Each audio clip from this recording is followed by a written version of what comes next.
L'inflammation. Vous connaissez tous l'inflammation. C'est elle qui est à l'origine de tous les maux qui finissent par ite. Tendinite, bursite, sinusite, bronchite, etc. Elle a un rôle à jouer dans l'allergie et dans tous les syndromes inflammatoires chroniques. Elle est même présente dans les troubles métaboliques. Ça, c'est quand on est concerné par le surpoids. Cette inflammation, elle pose problème, car aujourd'hui, elle fait le lit de toutes les pathologies dites de civilisation. Mais alors, que s'est-il passé? Car à la base, il est important de souligner que l'inflammation est un mécanisme essentiel à notre organisme. Pourquoi notre réaction inflammatoire, qui est la première étape des différentes phases de la cicatrisation, rappelons-le, et qui est aussi un outil absolument indispensable à notre système immunitaire pour nous défendre, se retournerait-elle contre nous? Salut à tous, bienvenue sur la chaîne. Je m'appelle Fabrice, je suis professionnel de santé et en cours de formation dans le domaine de la micronutrition. Sur cette chaîne, on explore les stratégies de micronutrition et les outils de santé fonctionnelle qui vont nous aider à vivre plus heureux, plus longtemps et surtout en meilleure forme. Vous vous en doutez, ces dernières décennies, c'est le changement radical de notre modèle alimentaire ainsi que notre hygiène de vie de manière générale dans les pays développés qui a contribué fortement à l'explosion de tous les troubles inflammatoires que nous venons de citer. Mais pourquoi exactement?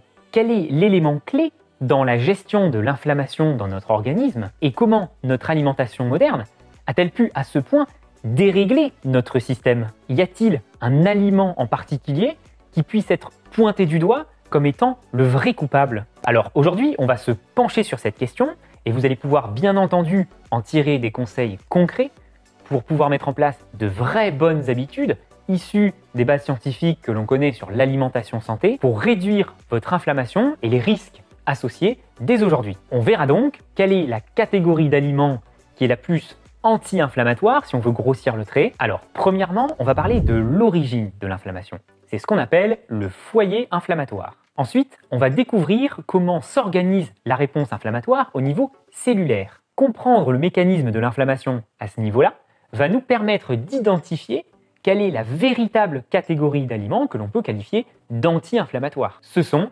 les oméga 3. On va aussi pouvoir en déduire quelle est la famille d'aliments qui est la plus pro-inflammatoire. Et on verra que cela concerne la famille des oméga 6. On finira par dresser un constat de notre système de société en général pour essayer de répondre à la question « Comment en est-on arrivé là ?» Alors, tout commence au niveau de notre cellule. On va représenter ici une cellule de l'immunité, avec sa membrane, donc c'est la bicouche lipidique. Ici, c'est le milieu extracellulaire, et puis là, c'est le milieu intracellulaire. Là, on a le noyau de la cellule. C'est ici qu'est stocké et protégé notre précieux ADN qui contient toutes nos informations génétiques. Alors, notre histoire commence avec la présentation d'un antigène. Un antigène, c'est une molécule qui a une des deux propriétés suivantes. Ou bien c'est une protéine du non-soi, c'est-à-dire un agent étranger. Cela peut être une bactérie, donc un agresseur, ou bien cela peut être un fragment d'aliment partiellement digéré, comme une molécule de caséine ou de gluten, qui serait passée dans le sang à cause du syndrome de l'intestin hyperperméable. Dans ces deux derniers cas, je vous renvoie vers mes vidéos sur le sujet. Je vous ai fait une vidéo sur les hypersensibilités alimentaires et une vidéo sur les produits laitiers. Si vous allez les visionner maintenant, vous allez ensuite pouvoir faire les liens qui existent entre les produits laitiers par exemple et l'inflammation en revenant à cette vidéo. Alors deuxième cas de figure, l'antigène peut être une protéine du soi modifié. C'est une protéine de notre corps à la base, donc qui nous appartient, mais qui a subi une transformation délétère, soit parce qu'elle a été oxydée, ou bien elle a subi une glycation. Pour avoir plus d'infos sur ces deux phénomènes, eh bien, abonnez-vous à la chaîne, puisque à l'heure où je tourne cette vidéo, je n'ai pas encore sorti de contenu sur le sujet, mais ça sera fait à l'avenir, donc assurez-vous de cliquer sur la cloche pour être averti lors de la sortie d'une prochaine vidéo sur la chaîne. Voilà, alors ces deux cas, ce sont deux exemples d'origine possible de l'inflammation. Il en existe beaucoup d'autres, on les appelle des foyers inflammatoires. Donc nous, dans cette vidéo, on va voir plutôt ce qui se passe ensuite, c'est-à-dire à partir d'un foyer inflammatoire, comment va se comporter notre corps. Est-ce que l'inflammation dégénère ou bien est-ce qu'elle va être bénéfique et raisonnée? C'est cela que l'on appelle le terrain inflammatoire. Donc en gros, pour l'image, le foyer inflammatoire, eh bien, c'est l'origine, donc c'est le fait de craquer l'allumette, et le terrain inflammatoire, c'est l'environnement de notre corps. Donc c'est l'endroit où je vais jeter cette allumette. Si je la jette dans une prairie ultra sèche pendant la canicule ou dans une forêt de pins, eh bien ça va flamber. Alors que si je la jette dans des herbes bien vertes, bien humides, juste après la rosée du matin, eh bien le feu ne va pas prendre. Ok, donc la cellule identifie une menace potentielle, maintenant il va falloir réagir. Il faut savoir que la liaison de cet antigène au récepteur de la cellule va déclencher une cascade de réactions intracellulaires. Je vous passe les détails qui sont assez techniques, mais en gros, la liaison récepteur-antigène va déclencher une réaction en chaîne qui va se poursuivre jusqu'au noyau. Le noyau va donc être ainsi informé, entre guillemets, de la présence d'une menace. Il va donc devoir réagir rapidement et surtout informer à son tour les cellules voisines et même l'organisme dans son ensemble, car un danger est proche. Dans ce but, il va falloir fabriquer des messagers. Dans le noyau, la cellule va donc déclencher la production d'une protéine bien particulière, une enzyme que l'on appelle la phospholipase A2. Cette phospholipase A2, elle a une mission capitale qu'elle doit effectuer de toute urgence. Elle va donc arriver jusqu'à la paroi cellulaire et son rôle va être de détacher des acides gras qui composent la membrane pour avoir des matériaux disponibles pour fabriquer nos fameux messagers. C'est donc précisément ce qu'elle fait. Elle va couper les liaisons entre les acides gras qui composent notre membrane cellulaire. Si vous ne voyez pas bien de quoi je veux parler, eh bien je vous propose d'aller visionner ma vidéo sur le bon gras, car je vous y explique tout sur les propriétés de nos fameuses membranes cellulaires. Bref, ceci étant fait, on va donc se retrouver avec des acides gras qui composaient notre membrane et qui vont être disponibles à l'intérieur de la cellule pour fabriquer nos fameux messagers. Et donc, encore une fois, je vous passe les détails, mais c'est comme ça que plusieurs enzymes vont intervenir dans la création de médiateurs de l'inflammation grâce à ces acides gras qui ont été rendus disponibles. Ces médiateurs de l'inflammation, ce sont les fameux messagers dont je vous parlais tout à l'heure. Ils vont donc pouvoir sortir de la cellule et alerter les cellules environnantes ainsi que tout le reste du corps de la présence d'un danger. On les appelle les interleukines, les cytokines, etc. Leur rôle est très complexe, mais ce qu'on sait, c'est que ce sont eux qui vont porter le message de l'inflammation dans le corps et donc déclencher de nouvelles réactions inflammatoires au niveau des autres cellules, car c'est une réaction en chaîne. Alors à ce stade, vous allez me dire ok Fabrice, on a compris le rôle de l'inflammation dans la cellule, tout ça, mais c'est quoi l'impact de notre alimentation sur ces mécanismes-là exactement ?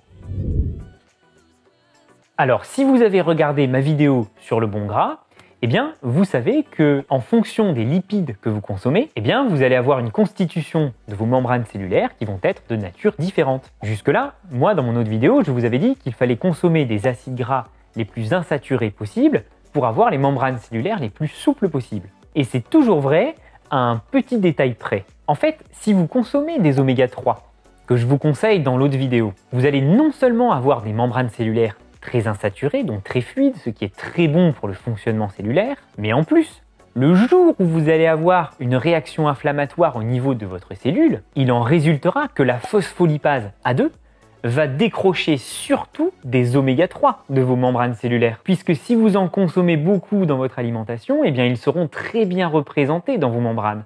Ce seront donc préférentiellement des oméga 3 qui seront utilisés pour fabriquer les fameux médiateurs de l'inflammation. Et ça, on aime bien, car l'effet de ces médiateurs vont être différents en fonction de la nature des acides gras avec lesquels ils ont été fabriqués. En fait, si vous fabriquez les médiateurs de l'inflammation à partir d'oméga 3, vous allez pouvoir déclencher une inflammation qui va être dosée, raisonnée et donc correctement modulée. Dans l'introduction de la vidéo, je vous ai parlé d'effets anti-inflammatoires pour que ça soit parlant, mais en réalité ce n'est pas tellement vrai. Ce qu'on recherche, c'est plutôt un effet modulateur de l'inflammation. Car rappelez-vous, un peu d'inflammation est bénéfique pour notre corps. Sans elle, nous ne pourrions pas cicatriser ou bien nous défendre contre les agresseurs. Donc si vous avez de bons apports en oméga 3, eh bien vous allez avoir une inflammation qui va être toujours bien correctement modulée dans le temps, dans la localisation et dans son intensité. Une inflammation qui va être physiologique. Vous allez donc vous éviter bien des soucis de santé car l'inflammation déclenche, aggrave ou entretient toutes les pathologies dites de civilisation qui sont aujourd'hui un véritable fléau dans nos sociétés modernes. Alors, où est-ce qu'on trouve des oméga 3? Eh bien, il faut savoir que le must, c'est de les trouver dans des produits animaux. Les animaux ont une très bonne faculté à convertir, c'est-à-dire à transformer les oméga 3 entre eux pour en donner tout un tas de variantes très bénéfiques à notre santé. Le problème, c'est qu'aujourd'hui, les animaux d'élevage sont nourris avec une alimentation qui est très riche en oméga 6. On reviendra sur les oméga 6 tout à l'heure, mais sachez que si l'on donne du soja, du maïs et des céréales qui sont riches en oméga 6 à des animaux d'élevage, et c'est le cas pour les animaux issus d'élevage intensif en batterie, eh bien, ils vous donneront de la viande et des œufs qui vont être eux-mêmes riches en oméga 6. Comble de l'ironie, aujourd'hui, on peut même trouver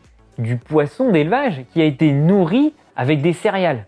Ça, si c'est pas contre nature. Bref, conclusion, il faut absolument consommer des produits animaux qui sont issus de filières bio ou raisonnées, donc d'élevage en plein air où les animaux ont pu pâturer dans des prés à l'extérieur, puisque c'est comme ça qu'ils vous fourniront in fine des produits animaux qui seront riches en oméga 3. Alors il y a un label qui existe qui s'appelle le label Bleu Blanc Cœur qui référence les produits dont les animaux qui en sont à l'origine ont été nourris avec des graines de lin et une alimentation générale riche en oméga 3 pour assurer justement la teneur en oméga 3 des produits finaux. Alors comme ces apports animaux aujourd'hui ne suffisent pas, eh bien il va falloir se tourner dans le règne végétal où vous allez pouvoir trouver dans les huiles de très bonne qualité des produits qui sont très riches en oméga 3. Donc l'huile de lin, l'huile de colza, l'huile de cameline et l'huile de noix sont les plus intéressantes de ce point de vue-là. Assurez-vous juste de bien consommer ces produits crus et de ne surtout pas faire cuire ces huiles pour ne pas altérer leur structure. Pour finir, si vous avez visionné ma vidéo sur les règles de l'alimentation santé, je mentionne le poisson comme en étant un véritable pilier. C'est un apport extrêmement riche en oméga 3. On peut citer le foie de morue, les sardines, les maquereaux, les harengs, etc.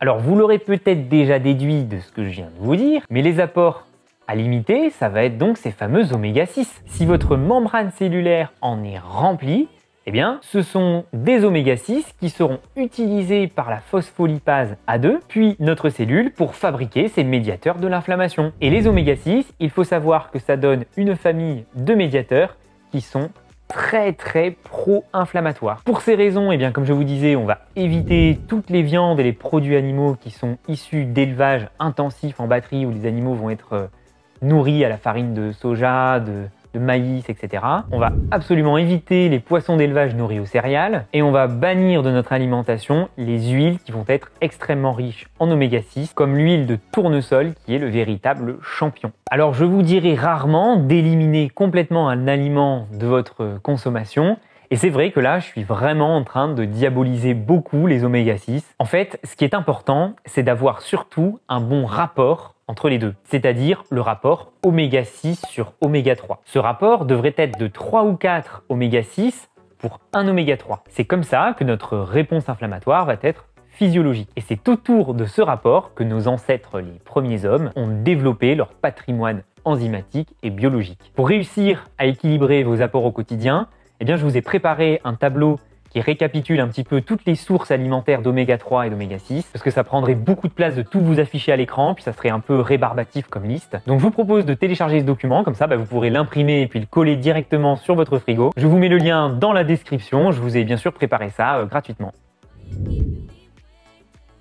Alors si vous vous demandez comment en étant arrivé là pour avoir réussi à ce point à déséquilibrer notre rapport aujourd'hui, eh bien c'est une très bonne question. Je peux vous donner quelques pistes, mais je suis sûr qu'il existe d'autres explications. Quand les pathologies cardiovasculaires ont explosé dans le passé, eh bien, on a montré du doigt le cholestérol comme étant le grand coupable. Dans le but de réduire son ingestion, on a donc sensibilisé les populations à diminuer les graisses animales, ce qui en un sens n'était pas si mauvais, parce que vous avez compris que la teneur en oméga 3 des produits animaux était en train de se casser la figure, puisque les filières étaient en train d'évoluer, ce qui fait bien sûr partie du problème. Le problème, c'est que suite à cela, on a encouragé les populations à consommer des graisses végétales à la place, mais sans faire la distinction entre oméga 6 et oméga 3. Donc en continuant à consommer des huiles riches en oméga 6, comme l'huile de tournesol, on a continué à déséquilibrer notre rapport oméga 6 sur oméga 3. On n'a ainsi pas arrangé le problème, voire même on l'a empiré. Aujourd'hui, les pathologies cardiovasculaires sont la première cause de mortalité en France, et l'implication du rapport oméga 6 sur oméga 3 est bien connue. Ce rapport, qui devrait plutôt être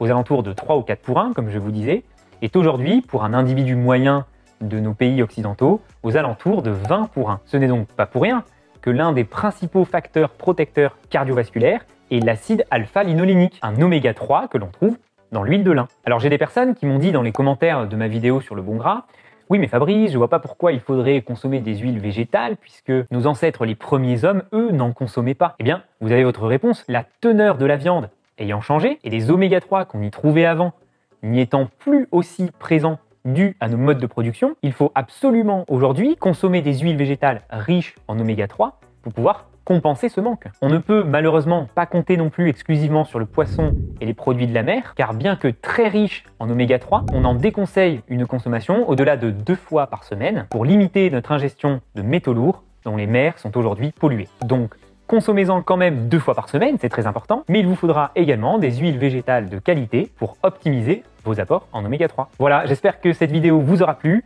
Elle a représenté énormément de travail de mon côté, donc si vous voulez soutenir la chaîne, eh bien n'hésitez pas à vous abonner et à laisser un petit pouce bleu sous la vidéo. Allez, je vous donne rendez-vous très vite sur la chaîne. D'ici là, portez-vous bien, consommez des oméga 3 grâce à votre tableau, et moi je vous dis à la prochaine.